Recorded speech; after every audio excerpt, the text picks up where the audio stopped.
yeniden yaptılar. Başla. Kadir be kardeşim neler geldi başına. Kadir be kardeşim neler geldi başına. Kahve altın sarılan benim öyle. Kahve altın sarılan benim öyle.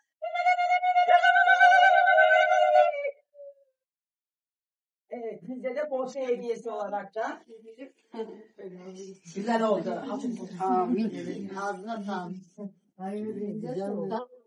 Oy maşallah, maşallah nazar değmez inşallah. Dile biz mutlu olun hep ömür boyu inşallah.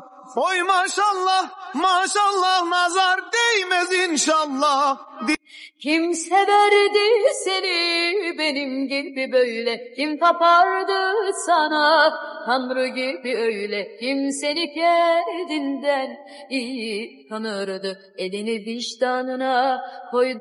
يعاملني بطيبة وإحساس يدلعني قدام الناس بيعرف إني رومانسية بيلعب على الوقت